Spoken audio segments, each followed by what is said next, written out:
With that, James Jones, Super Bowl champ. I know the Packers lost, but he's got to be feeling good about that. And as a Raider broadcaster, what a day for you. My buddy Tom Telesco is your GM. I was talking to Tom last night. He's all jacked up. Yeah. He asked, we were talking, I said, do you know Antonio Pierce? He said, I don't. And I said, I find him incredibly agreeable, gets along with people, all about winning, will live at the facility. No doubt. That's my interpretation of what Antonio Pierce is. Absolutely. And when we say players coach, he's truly a players coach.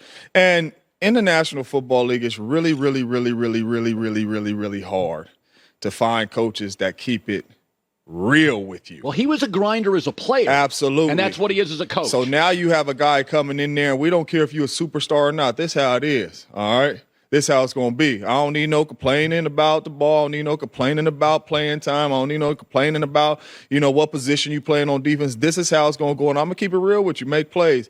But Antonio Pierce as a Raiders coach, man, this is truly what the Raiders needed.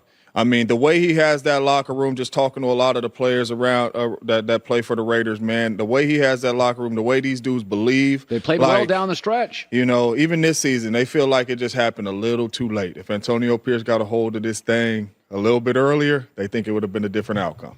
So I got to ask you, Harbaugh to the Chargers is being discussed. I don't know if he keeps it real, but he keeps it winning. Yes, he does. Yes, he does. Now, does it matter that he has won everywhere and he's going to be demanding? Yeah. How much value does it matter that the coach walks in having just won a natty? Yeah. Do the players you take a step back? Does that matter to players? Absolutely, right? You got a guy like Jim Harbaugh stepping into this building, and as a player, everywhere he has been, he has won. Immediately. The National Football League, college football, high school football, it does not matter. Wherever he's been, whatever the roster may look like, he has won. Justin Herbert, Keenan Allen, all those dudes, Austin Eckler in that Chargers locker room, they should be extremely excited. And Justin Herbert, with him walking in the building, he should have went out to dinner last night and he should have celebrated, because I seen Jim Harbaugh turn Colin Kaepernick into a really good player. I seen him turn Alex Smith into a really good player. And we all know. Hey, Alex Smith, people thought was a bust. No question, until he got in that building. And we all know they both do not have what Justin Herbert has. We can say whatever we want about Justin Herbert not winning, 2-minute drill. He is that guy. Yeah. And if you get a dude like Jim Harbaugh in that building, and a lot of people want to say, do you believe in Herbert? I believe in him because he has won everywhere he has went. And I believe if he gets this job, the Chargers are going to win here too. So, it's J-Mac struggling with this. I said, if you look at the numbers of San Francisco when Debo plays, since he arrived, first game, and when he doesn't, they're a field goal less. And we tend to think nobody's worth a field goal. All the data points to, no, this guy is. Yeah. And I think there's two things to think about with Debo. Lamar Jackson can lose a star. Mahomes can lose Tyreek Hill. Yeah. Brock Purdy losing a star is a different ball game. Way different. Way different. You were with Aaron Favre. They're overcomers. No question. And so, to me, I don't know if they can beat Detroit without Debo. I think Debo – now Debo's not a classic receiver. Yeah. He's kind of tight end meets back meets – how do you view him and his value? Debo is a playmaker. Right? And it's crazy because before he got hurt, I'm watching that game, and right when he touched it, I'm like, tackle, because I know Debo, the first person's not bringing him down, the second person's not bringing him down. Debo is the ultimate playmaker. If it's anybody in the National Football League that you don't want to see with the football coming downhill, including running backs, receivers, tight ends, it's Debo Samuel. And when you're a quarterback and you have Debo Samuel and the way Kyle Shanahan uses him, it's so easy on a quarterback. Debo is catching these balls 2-3 yards behind the line of scrimmage. We talked about this. And turning them into 20 yards. He's the ultimate out. Yes. You're having a bad day. You can't grip the football. No Just question. Get it out to Just Debo. get it out of your hands to Debo, and he is going to make you right. And then you're going to be looking up there, and it's going to be 3rd and 2, and Kyle Shanahan got 32 plays he can call on 3rd and 2, and it's way easier on Brock Purdy. So when he's not out there, then you're like, okay, I cannot just check this ball down because You're not going to make everybody miss like Deebo Samuels is. And then that's a mindset thing as a quarterback to where I got to take some of these chances down the field because I don't have Deebo Samuels in there. And that is why I truly believe Brock Purdy struggles with him out because you cannot rely on that anymore. Now you got to take some of these shots down the football field. So it's interesting with Jordan Love. I feel he's much more Favre than Aaron. Mm-hmm. Aaron I always viewed as more of a precision quarterback. Yeah. Favre's a little bit of a playmaker, and I think Jordan falls into that. So Jordan kind of got beat. I defended him, although I'm in the minority, on that last interception. And my take is, okay, I saw Favre do that 15 times. Yeah, you and me both. Okay? So you can't ask Josh Allen, Mahomes, the late Kobe Bryant. You're going to take some bad shots. No doubt. You can't ask these playmakers. Yeah. I mean, Debo's going to fumble sometimes because he initiates so much contact. I thought Love was great. Yep. I thought for the moment, the weather, the last pick didn't bother me. Although there's an argument that you're supposed to let's just get all 4 plays out. No question. As a Packer guy, how is it being discussed in Packer circles? How do you view that pick and the game? Well, number one, as I was watching the game after it was over, I truly took it as that's a young player trying to be the hero, right? You got the Niners on the ropes. You've been playing well all game long. The ball is in your hands to go to the NFC Championship. And all year long, we have seen the arm talent that this young fella has. He's made a couple of those throws this season. More than a couple. So for him, it's like, boom, I've seen this before. I made this play week 4. You know what I mean? Boom, I'm gonna do this again. You never do that. But as a young player, I truly feel in that moment Jordan Love was trying to be the hero, had the ball in his hands, and he made a bad throw, and it got him here. But through that game, he made a lot of really good throws, and he outplayed Brock Purdy all game long. So, Jordan Love is going to be all right. Everybody keeps saying the future's bright in Green Bay, which I absolutely hate because I'm like, we had them boys, and we should have won that game because when we lost – or when we won in 2010, the Super Bowl, everybody said the future's bright.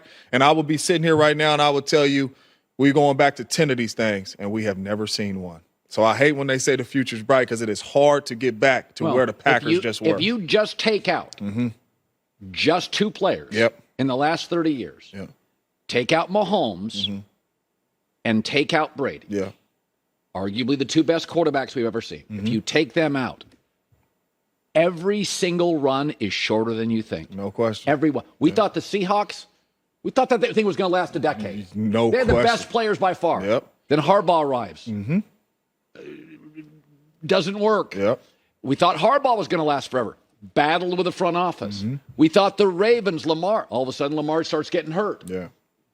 Buffalo's never gotten there. Burrow hurt again. It's just hard. Take out Brady and Mahomes. It's hard. It always is shorter than you think. No question. It is hard to get there. That's why when everybody future bright, I was angry after the game too. The future's not bright. I know who we got over there, but it's hard to get back to these games. I've been in these situations. Well, you're a Green Bay team. Yeah. The next year, weren't you 15? 15-1 and lost in the first round at home to the Giants. So I'm like, I understand what everybody's saying. I'm extremely proud of the Packers. I'm extremely proud of Jordan Love. We have a bunch of young receivers who are dogs. They are ballers. All that is there. We have really good players on the defensive side of the ball. 7 first-rounders on the defensive side of the ball. You just need to get one more edge rusher. That's about it. Other than that, I like him. But every season is just so different. That's why I don't like the future's bright, because one injury here, one injury there. It's just so every season is so different. And I know how hard it is to get back to the divisional round, to get back to an NFC championship. It's hard. And when you have an opportunity and you have a team on the ropes like the Packers did, you got to capitalize on that. So, I don't even play no more, but this one stung. All right, 4 teams left: Baltimore, KC, Detroit, San Francisco. And I said yesterday, I like all of them. I like their stories. I like the coaches. They're all good kids. Yeah. I mean, the NFL's so lucky. These guys are making tens of millions. Yep. Nobody gets in trouble. They're really good kids. If I told you could have one win for some emotional reason or a person, who would it be? Lamar. I kind of feel the same way. Lamar. I feel the same way. I want Lamar to win so bad. I want Lamar to get a Super Bowl so bad. It means so much to him. He cares so much. And not only that, like, he's been through so much too. Like, go to receiver. You're not a quarterback. You pick 4 quarterbacks in front of him in the draft after he just won the Heisman and was clearly the best player in football. You know what I mean? He comes to the National Football League, wins a unanimous MVP, and the first thing people want to say is he's not a passer. He's just a runner. So I just feel like the credit, Lamar never gets the credit and the praise, and I feel like this is one of those moments to where if he can beat Patrick Mahomes at home, whether he's running it, whether he's throwing it, whatever it is, he got his team to the Super Bowl. And if he gets there, he's going to have a really good chance to win it. And it always comes back to my mind when Deion was interviewing him at the Super Bowl. And he was like, built with emotion and all that, knowing that he was 30th pick or whatever it was. And he told Deion Sanders, they're going to get a Super Bowl out of me. So I'm rooting for Lamar. I hope Lamar gets it done.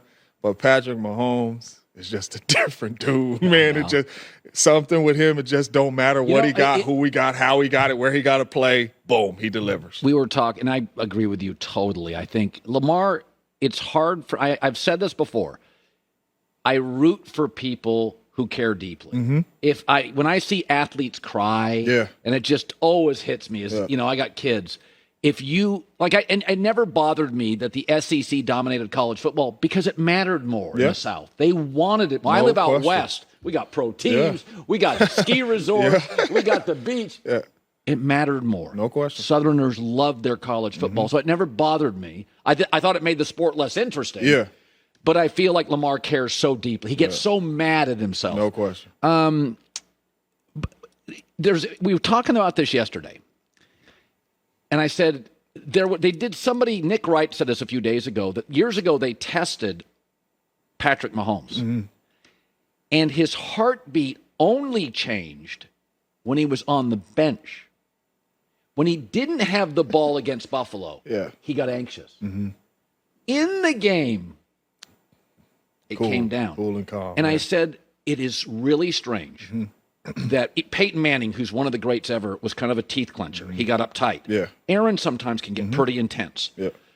Mahomes is historically unique. Jeter had this. Yeah. It's like he's more relaxed in Game 7. Yeah.